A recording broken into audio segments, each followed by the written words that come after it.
अशोक कुमार वर्मा भैया और महेश मिश्रा जी बड़ा सुंदर सा निर्गुण भजन लेकर के आ रहे हैं। और ढोल पर है जगदम्बा शरण मिश्रा जी भैया जी। तो आप सभी लोग ढेर सारा प्यार दुलार दीजिए। और हमें तो आप जानते ही हैं, हम आज मजीरे का संगत कर रहे हैं, तो आप लोग प्यार दुलार दीजिएगा। पिया जबरन गौनवा कराए ले हैं, बड़ा प्यारा सा निर्गुण भजन है। तो हमारे महेश मिश्रा जी बड़े सुरों के बादशाह है, बड़ा प्यारा सा भजन लेकर के आ रहे हैं। आप लोग प्यार दुलार दीजिएगा और कमेंट में जरूर कुछ ना कुछ लिखिएगा। तो भैया कैसे? रामचंद्र की जय हो।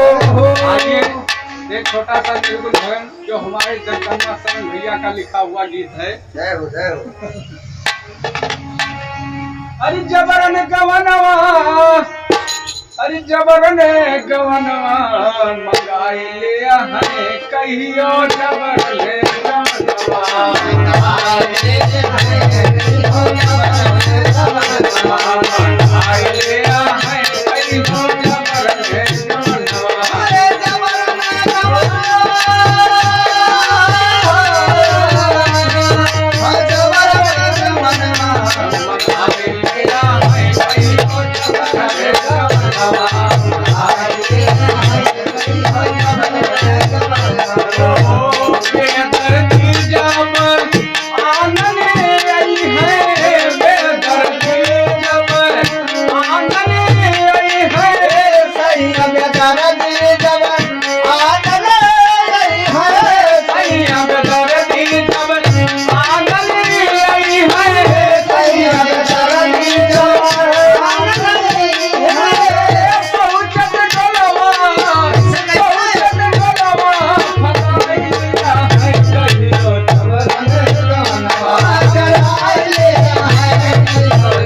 एक ना दिन सबको जाना होगा। निर्गुण भजन था ये, और आप सभी लोग प्यार दुलार दीजिए और भगवान के प्रति आस्था प्रेम रखिए, क्योंकि कब यही गवनवा कराए जाना सभी को है, ये नैहर ससुराल जाना सभी को है। बहुत बहुत धन्यवाद, प्यार दुलार दीजिएगा।